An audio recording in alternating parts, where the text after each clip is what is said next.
So welcome you all to second part of the video of chapter number 1 forces. So in the first part we have discussed various things जैसे कि हमने पढ़ा linear motion क्या होता है, rotational motion क्या होता है, फिर हमने देखा कि टॉर्क क्या होता है, पिवट क्या होता है। बट इस सेकंड पार्ट में हम पढ़ेंगे एक चीज़ के बारे में जिसे हम कहते हैं इक्विलिब्रियम। क्या कहते हैं? इक्विलिब्रियम। तो हम पढ़ेंगे अभी इस चैप्टर में, इस पर्टिकुलर पार्ट में about equilibrium.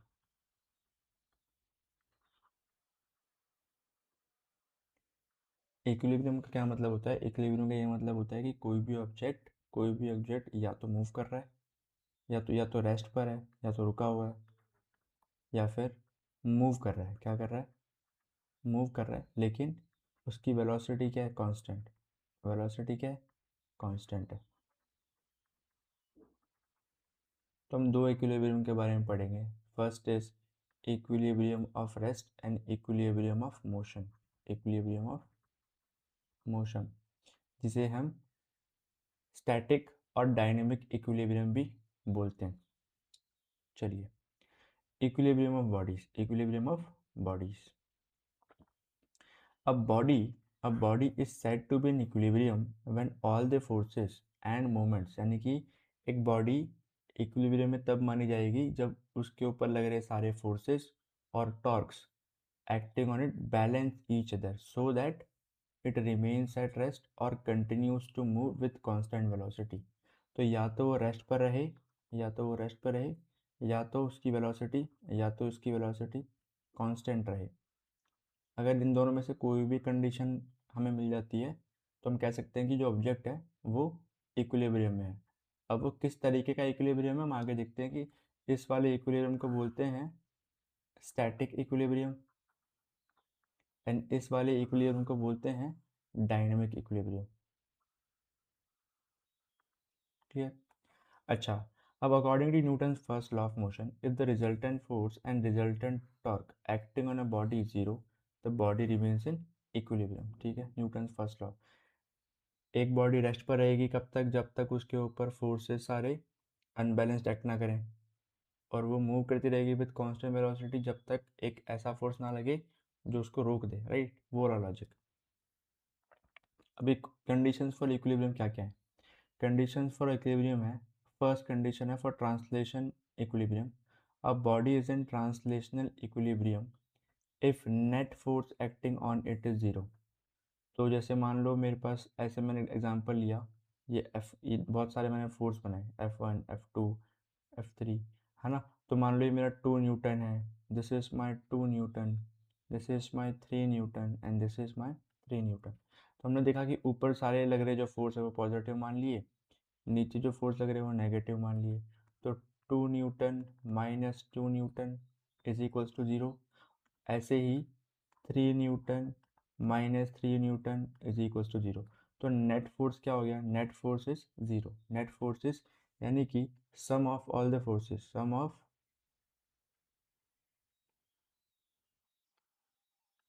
all the forces acting on the object,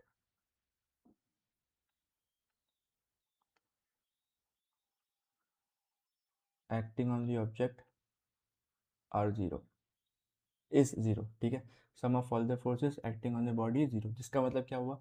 अगर मेरे पास नेट फोर्स जीरो है तो एक्सेलरेशन भी नहीं होगा, क्योंकि force equal to M A होता है, force equal to M A होता है। तो अगर फोर्स ही जीरो हो जाएगा, फोर्स ही जीरो हो जाएगा, तो एक्सेलरेशन भी क्या हो जाएगा? जीरो। एक्सेलरेशन भी क्या हो जाएगा? Zero. Body remains at rest और moves with constant velocity.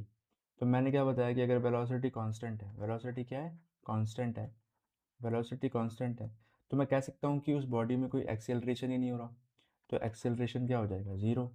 Acceleration is zero. तो अगर एक्सेलरेशन जीरो है तो according to this equation m into A, this will be zero, which means force is zero. Force is zero. तो कुल मिला के बात यह है कि बेशक ऑब्जेक्ट चल रहा हो या रुका हुआ हो, उसके ऊपर कुल मिला के फोर्स लगना चाहिए जीरो। ठीक है, आगे बढ़ते हैं। Second is rotational equilibrium. Second is rotational equilibrium. अब body is in rotational equilibrium if net moment या फिर net torque about any point is zero. Net torque about any point is zero.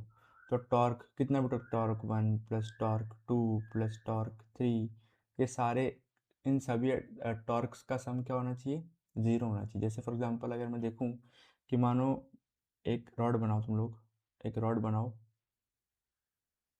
है ना, एक रॉड बनाओ, and मैंने यहाँ पे लेट्स यहाँ पर मैंने ऐसे फोर्स लगा दिया, ये मेरा पिवट है, एंड यहाँ पे मैंने फोर्स लगाया 3 न्यूटन, एंड यहाँ पे मैंने फोर्स लगाया 4 न्यूटन। मान लो डिस्टेंस है, पिवट से डिस्टेंस है मेरा 3 मीटर, और ये भी क्या है, लेट्स से 4 से 15, तो हम कह सकते हैं इसको कि 3 तो नहीं कह सकते, चलो कुछ और ले लेते हैं, 5। लेट्स से ये एक डिस्टेंस है जिसको हमने बोल दिया आर, ये भी आ रहा है और ये भी आ रहा है, ठीक है, वो डिस्टेंस है कोई। तो हमने देखा कि अभी अभी फिलहाल 3 न्यूटन फोर्स पे ध्यान दो, तो 3 न्यूटन फोर्स क्या होगा, इसको कैसे घुमाना चाहेगा, एंटी क्लॉकवाइज। तो हमें पता है कि एंटी क्लॉकवाइज जो मूवमेंट्स होते हैं, एंटी क्लॉकवाइज जो फोर्सेस होते हैं, जो टॉर्क्स होते हैं, उसका जो साइन हम लिखते हैं वो एंटी क्लॉकवाइज बाहर की तरफ, तो अच्छा आदमी, तो पॉजिटिव। वेरएज जो क्लॉकवाइज मूवमेंट्स होते हैं वो स्क्रू को अंदर घुमाता है, तो वो गंदा आदमी नेगेटिव है। तो हमने लिखा कि इसकी वजह से जो टॉर्क है ना, 3 न्यूटन की वजह से, उसको मान लिया मैंने टॉर्क 1, उसकी वजह लिखी मैंने 3 इंटू परपेंडिकुलर डिस्टेंस जो कि होगी positive. Similarly torque 2 due to 4 newton force will be how much 4 into R, but negative. अगर इस रॉड को इक्विलिब्रियम में रहना है तो हमें चाहिए कि torque 1 plus torque 2 should be 0।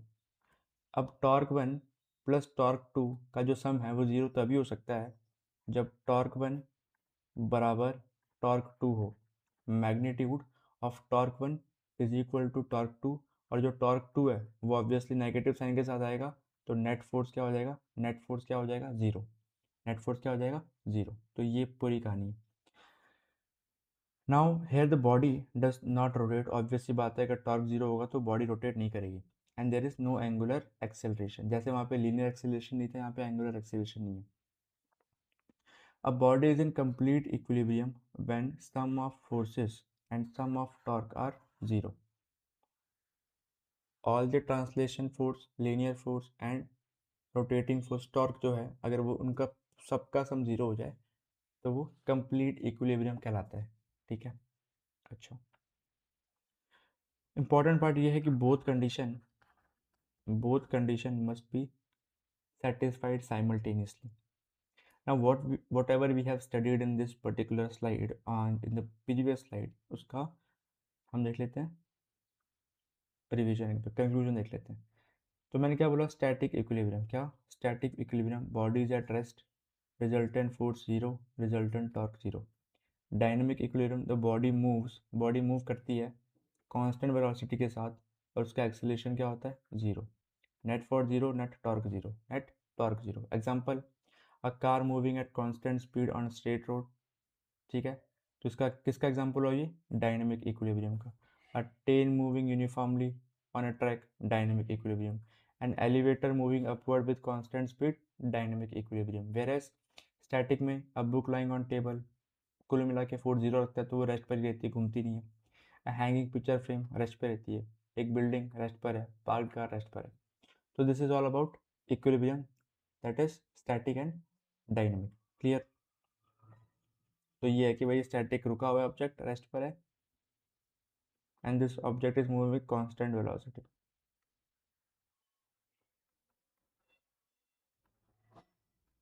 Clear. अच्छा, अब आते हैं principle of movements. Principle of movements is one of the most important topic when you have to consider numericals. Clear, numericals के लिए सबसे इम्पोर्टेंट है। अब इसमें है क्या चीज़ वो देखो, मैं तुम्हें एक एग्जांपल के सही समझाऊंगा। अब मान लो यहाँ पर देखो, in this example this is pivot, this is what, pivot. अब यहाँ पे कितने फोर्स लग रहे हैं, पी लग रहा है, क्यू लग रहा है और आर लग रहा है, पी क्यू एंड आर लग रहा है। तो जब इस पे पी क्यू और आर फोर्स लग रहे हैं तो पी इस रॉड को घुमाना चाहेगा anti clockwise, sorry clockwise, P घुमाना चाहेगा इसको क्लॉकवाइज, Q घुमाना चाहेगा क्लॉकवाइज, वेरस R घुमाना चाहेगा एंटी क्लॉकवाइज। तो मोमेंट ऑफ फोर्सेस निकाल लेते हैं। For P, for force P, torque क्या होगा? टॉर्क हो जाएगा परपेंडिकुलर डिस्टेंस P तक, परपेंडिकुलर डिस्टेंस है A, and torque and force कितना है? फोर्स कितना है? फोर्स कितना है? P, तो A इंटू पी। अब ये घुमा रहा है उसको एंटी क्लॉकवाइज, तो this torque will be considered positive. ठीक है, मैं अगर Q के लिए लिखूं सेम चीज, तो टॉर्क कितना हो जाएगा? टॉर्क P, टॉर्क Q, तो हो जाएगा डिस्टेंस, देखो B, परपेंडिकुलर डिस्टेंस B और एंटी क्लॉकवाइज, तो B इंटू Q, ये एंटी क्लॉकवाइज है, एंटी क्लॉकवाइज तो पॉजिटिव। सिमिलरली R के लिए torque R is equals to perpendicular distance and R, perpendicular distance C और फोर्स क्या है? R, ये हो जाएगा मेरा नेगेटिव, ये मेरा क्या हो जाएगा? नेगेटिव। तो कहा ये प्रिंसिपल ऑफ मोमेंट्स का ये थ्योरी है, मतलब ये लॉजिक ये है कि जो क्लॉकवाइज मूवमेंट्स हैं वो होने चाहिए equal to anti clockwise movements, यानी कि जो भी क्लॉकवाइज मूवमेंट्स हैं, जो भी क्लॉकवाइज मूवमेंट्स हैं, जैसे कि A into P plus B into Q should be equal to clockwise movements. जो एंटी क्लॉकवाइज मूवमेंट्स हैं वो क्लॉकवाइज मूवमेंट्स के बराबर होने चाहिए, जो एंटी क्लॉकवाइज मूवमेंट्स हैं वो क्लॉकवाइज मूवमेंट्स के बराबर होने चाहिए। This is principle of movement. ठीक है, अब इसको देखते हैं एक बार। क्या है? Let A, B and C be the perpendicular distances of force P, Q and R from the turning point F. This is turning point F, जिसे हम कहते हैं pivot. Moment of force due to P is equals to P into A, and that is in anti-clockwise direction. Moment of force due to Q is again anti-clockwise, Q into B. Moment of force due to R is in clockwise direction, R into C. तो क्या है कि moment in clockwise direction is equals to moment in anti clockwise direction. तो moment in clockwise direction कौन सा है? R into सी, और moment in clockwise direction कौन सा है? P into A plus Q into B. This is the equation which is important, यानी कि अल्टीमेटली मुझे ये पता होना चाहिए। This is important for solving numericals. आया समझ? This is called principle of moment.